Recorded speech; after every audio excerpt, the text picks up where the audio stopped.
Hey guys, welcome back to the Blackwell Legacy. In the last episode, we learned a little bit about our aunt. And well, here we are at the hospital, but I don't want to get too much into it. If you want to know what happened in the last episode, I put a link to the playlist for all of this Let's Play down in the description below. If you want to check that out, do so in the description below. We're just going to keep playing. Talk to the guard, maybe. Did you have contact with Lauren Blackwell while she was here? Nope. Doesn't ring a bell. She was in temporary care? No, she was in long-term. That's a whole different floor. This is the floor for temp patients. I see. So what exactly happens here on the temporary ward? It's just that. Temporary. Most insurance plans only cover a 2-week stay, so this floor is designed for a high turnover rate. That's why the doctor's offices are usually down here. They need to be on hand when new patients arrive. Okay, so let's ask about the lights then. What's with the lights? Hey, old buildings, you know? Always got problems. If the plumbing ain't broken, the lights are on the blink. It's giving me a headache, let me tell you. Thanks. Uh-huh. Okay, so that's pretty much all we can do? Whoa! Okay, we can't? Hold on there. Okay, he won't let us back to the doctor? You wanna go in? I gotta clear you first. Okay, but the doctor said that we could stop by any time. Whoa! Hold on. You wanna go in? I gotta clear you first. Okay, so for some reason that won't work. Okay, so we gotta go back to the apartment. But we can't enter because that guard is standing in front of it, so I guess we will have to do something here, something I haven't figured out.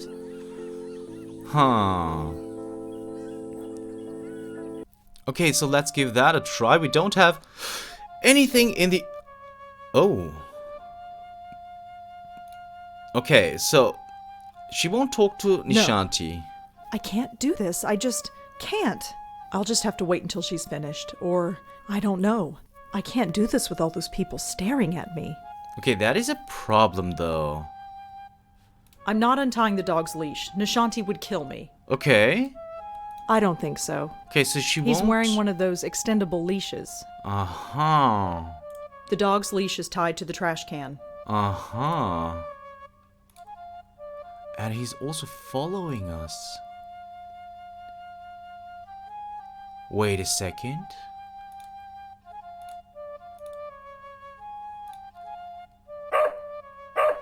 Uh-huh. Oh, for heaven's sake.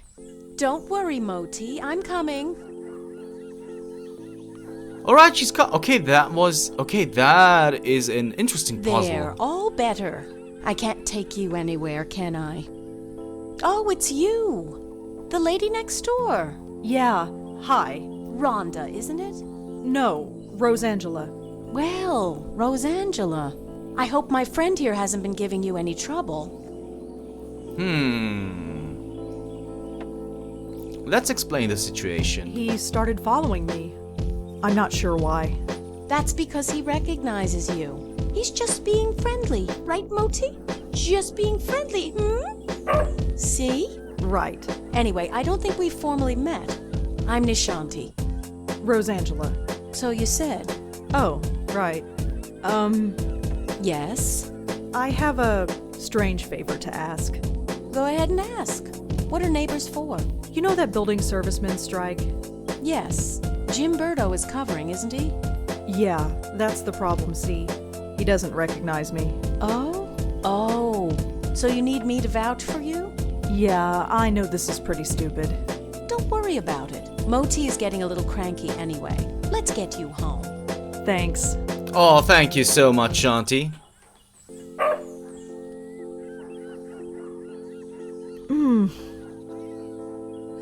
Are you all right? I'm fine, I just need to get home. All right. Let's keep walking. Oh, she's such a nice person.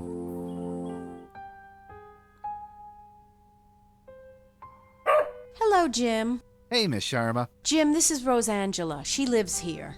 He does? Okay. Sorry about earlier. Had to be sure. Syrupy sweet response. Let's go with a sarcastic one. Well, now you're sure. And you must be so proud of yourself. Well, Never mind. Just get out of my way. Well, here we are. Yes. Finally. That stupid kid. Well, perhaps. But try not to be so hard on him. We're all neighbors after all. Yeah, I guess. Looks like somebody's hungry. I'd best get this spoiled puppy fed. Feel free to drop in any time you want. Let's go with the polite one. She's cool. I'll think about it. No thinking needed. I know we New Yorkers don't usually talk to our neighbors, but who cares? The city can be a lonely place, especially when you live alone. I've got Moti. Who do you have? Let's go with it and try to make a joke. Oh, I have 3 great roommates. Oh? Yes, their names are me, myself, and I. That was bad. It's a joke. Yeah, I get it. Very funny. And that is why I'm you sure you're laughed fine. so hard. Although your episode in the park tells me otherwise. And your eyes. Well, let's just say the offer stands. Sure. You go home now. We'll see each other soon, Rosangela, I'm sure. Hey, Yes? you can call me Rosa, if you like. Rosangela's kind of a mouthful, you know. All right, Rosa. You have a good day now. Thank you. What a strange lady. Yeah, she might be strange, but she's cool. Yeah, she invited me to come over, but so soon? I just saw her. I can't just invite myself over now. Besides, I'm come more on. eager to see my own home. Okay, so we want to go to our own apartment, but That door leads to Nishanti's apartment. we're gonna check everything out elevator. first. Yeah, we can use it. We can't go back to the park anymore. Okay. We can't even go down anymore. I can't remember who lives there. What if I'm we... not knocking on some stranger's door. Come on, it's your neighbor. Okay, nothing over here. That door leads to my apartment. Okay, so let's just use it then. Home. Thank God. I've never been so happy to see a 500 square foot room in my life. Okay, let's have a look around then. I don't need to take the trash out. It's not even full. Just a trash can filled with crumpled up novel ideas. They're fine where they are. Just some old book review clippings. There's the envelope. We're gonna check out everything first though. It's my notebook. Okay, let's take it then. I don't need my notebook now. Why not? I must have watched all these a dozen times. Okay, DVDs. Those were the days. I'm not up for watching a movie. Besides, I've seen all of them a dozen times. And we still tend to own them, huh? Okay, what's going on over here? Out of sight, out of mind. There's nothing in these cabinets I want right now. Just a standard stove oven combo.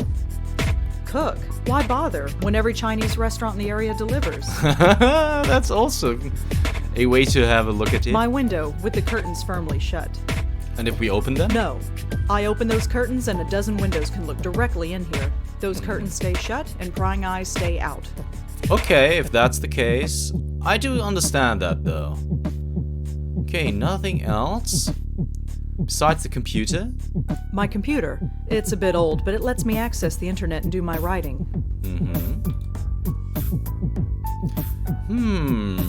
Do some writing.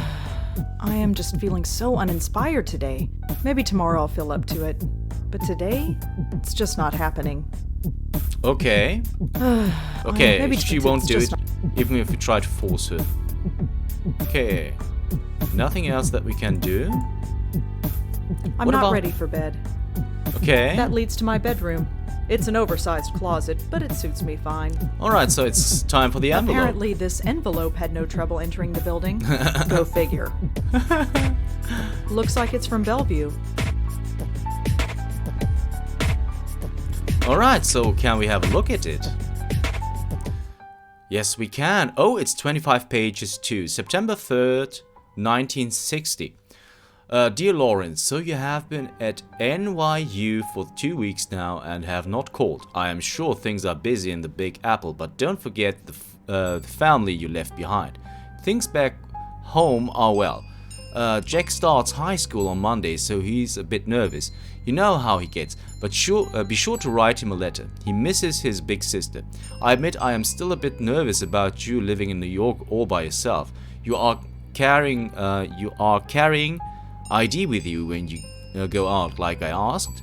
Over. You know me. Just being a mom, somebody has to. Keep your head on straight, kid, as your dad would say. And remember that you have a family back home that misses you. Love you, Mom and Dad and Jack. October 17th, 1960. Hello sis, I am writing this on my new St. Clair Model 15. Mom says that improving my handwriting is a lost cause, so she got me this.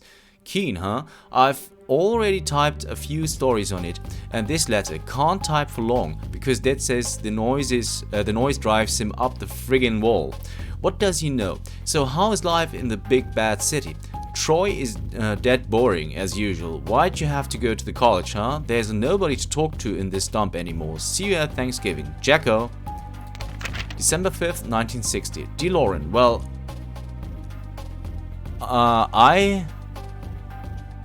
it's Thanksgiving time? Thanksgiving time? Okay, sorry. Thanksgiving time has come and gone, and so have you. In just 2 short months, I can already see you evolving into a capable young woman. You have outgrown this small town, Lauren. That much is obvious. Jack will be following in your footsteps soon, I am sure. Writing you in New York is all he talks about. Visiting in New York is all he talks about. Speaking of Jack, I know you are worried about him. We all are, but don't feel that is your responsibility. You are his sister and you love him, but he has got to learn to live without you eventually. You are growing up. Let him grow up too.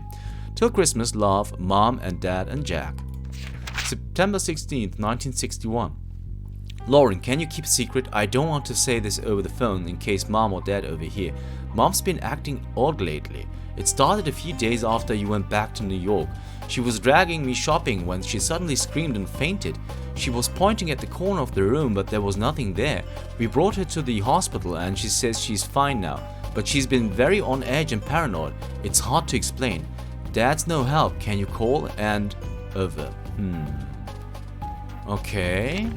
Can you call and try to cheer her up? She won't listen to me. Just don't tell her about this letter. I just hope she's okay. Jacko. November 13th, 1961. Lauren, you seemed concerned after our last phone call. I just wanted to write and reassure you that everything is fine. Fine.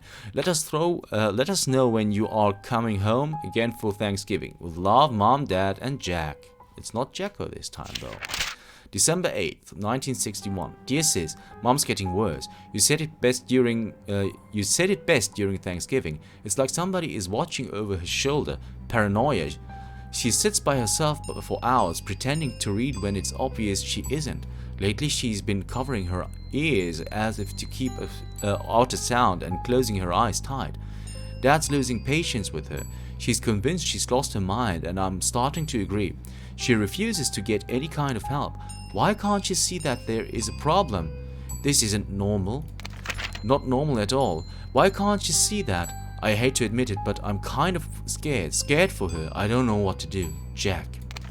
February 23rd, 1962. Lauren, it has a name. Mom locked herself in the bathroom this morning. She sounded like she was talking to herself in there.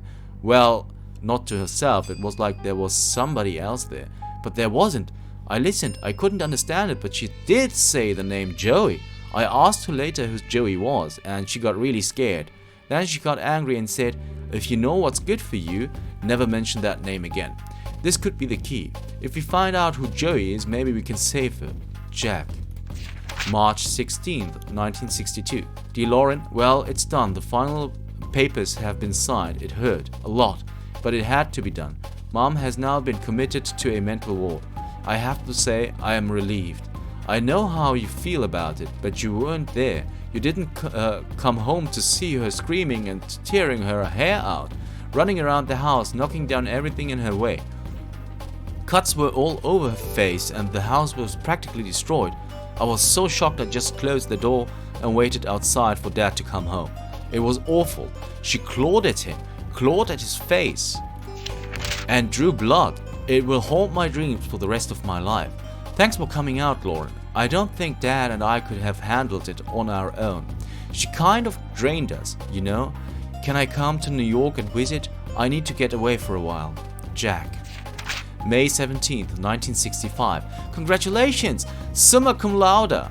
I always knew you were a smarty pants, sis. Now you've got the documentation to prove it. Thanks again for letting me stay at your place for the weekend. It was just like old times, except you weren't smoking then. New York is an amazing city, and Columbia has a great campus. I can't wait to move down there in September. But until then, I've got to deal with our grumpy old man. He's insufferable as always. Ever since mom, he's been hard to talk to, and very hard on me. I should tell him you're smoking now. Maybe then he'll concentrate on you for once. See you again, Jack. October 16th, 1967. It's happened, Lauren, just like you eventually said it would. I'm in love. Her name is Maria. She's from Italy and we met in statistics class. She asked if she could copy my notes because her hand was tired. We ended up having lunch and we've been inseparable ever since. She's incredible. She's got the most amazing red hair and I want you to meet her. I'll come by soon. Jack. December 19th, 1970. Lauren, are you alright? Ever since Mom's funeral, you've been hard to reach. I know it's been hard on us, but it's been 6 months. I tried calling, but you never answer. I came by the other day, but you didn't open the door. I knew you were there, Lauren. I could hear you. I risked using the spare key you gave me, but you changed the lock. Come for dinner on Christmas Eve. Maria is a great cook. We won't ask any questions, just come. Mom might be gone, but we're still here. I miss my big sister. Jack. December 28th, 1970. Lauren, who's Joey? I went over last week to give you a Christmas gift. You didn't answer the door, but I heard you talking to somebody named Joey. Is it a boyfriend? Are you seeing a man named Joey? Is that why you've dropped off the map? Or is it something else? I don't think I need to tell you what that. For God's sake, talk to me. Jack. February 13th, 1971. Lauren, I know you're annoyed, but I am not sorry. I didn't want to do it, but you left me no choice. Hiring a private detective to follow you was the only option left. He told me some odd things. You won't talk to me, but you'll talk to total strangers. You'll go to every far corner of the city at the strangest hours, and you talk to yourself when you think you're alone. Don't deny it. You heard it, and so did I. He heard it, and so did I. Not that any of it made any sense. That alone is disturbing.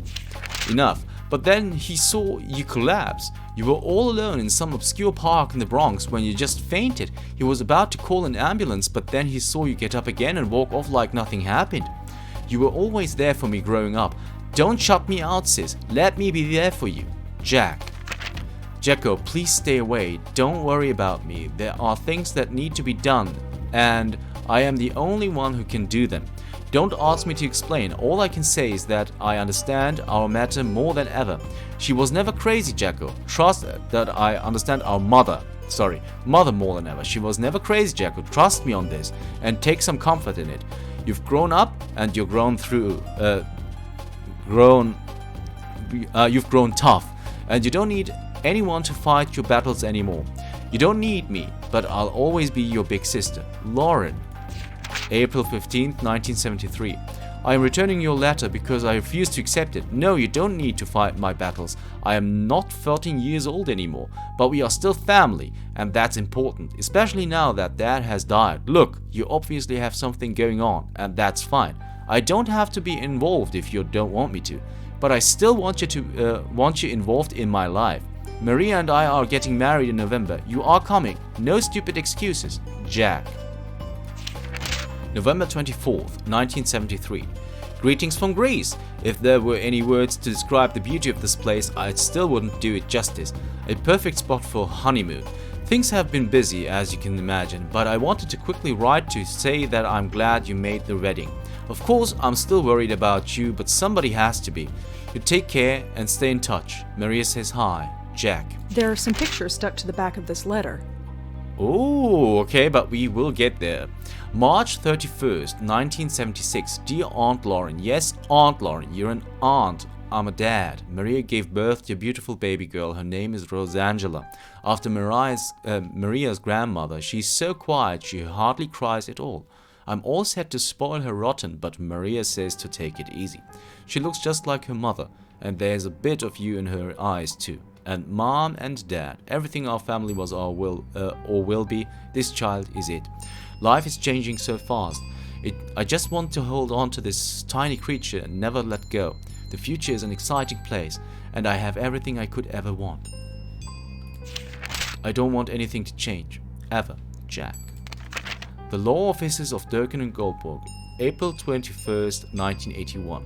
Dear Miss Blackwell, it is indeed within your legal rights to take custody of your 5-year-old niece. With the death of her parents, you are the only living relative. Please contact our office and we will start the necessary paperwork. Sincerely, John Durkin. Okay. Okay, before we do that, there are some photos, huh?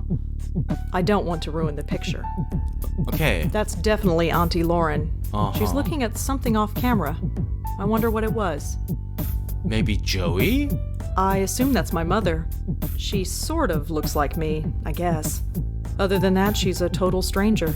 And that's Jack? Is that my dad? He looks so young. I always pictured my dad as being older.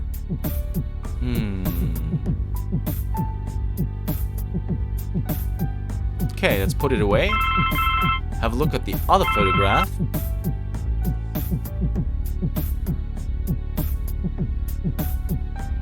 Okay, we can't check this one out though. Okay, nothing that we can check here out. It's just a telephone. Yeah, but we're gonna take it. We're gonna take the call. Hello? Rosangelina, hi. Hi, Bob. Thanks so much for submitting your last review on time. For once. Yeah. I've got a little assignment for you today. Assignment? Human interest, Blackwell. Suicide. College girl named Joanne Sherman. That's awful, but... You know the Brittany house, the NYU dorm? Yes, but... Speak to some people on her floor. Get a word in with the roommate. Listen. Speak to the RA too, and hey, see if you can score a picture of the girl. But I don't do that stuff. I write book reviews.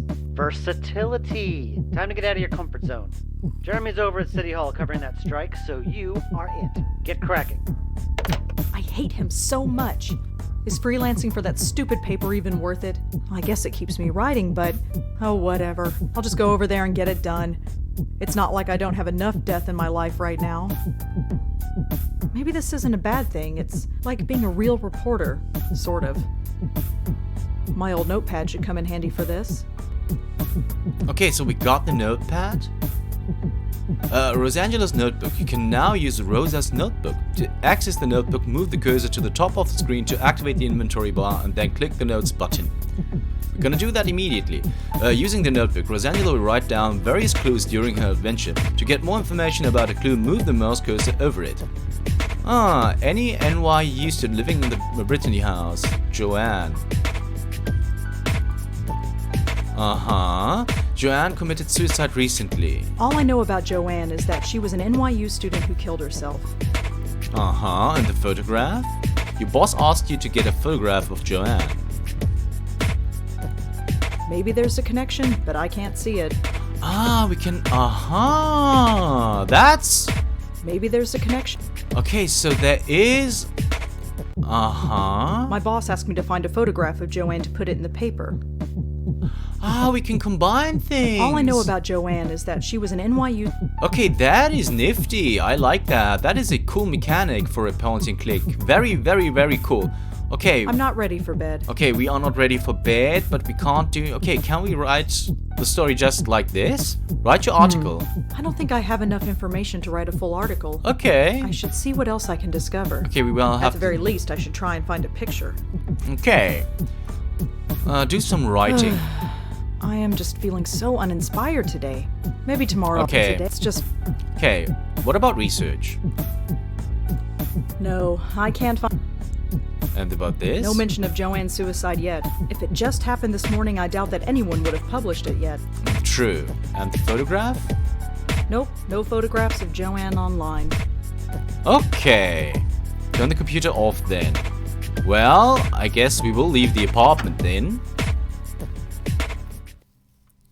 Can we talk to Shanti maybe? Come in. Aha, we can. Hello, Rosa. Come in, come in. Don't mind the pooch, he's harmless. Alright, but guys, we have hit the end of the episode mark. If you want to know what that suicide is all about and what Shanti is going to tell us, you'll have to tune in next time for The Blackwell Legacy. See You know you then. I'll spoil you. Oh, okay, interesting, cool. Go get it. Yeah, get it. Nice boy. See you then.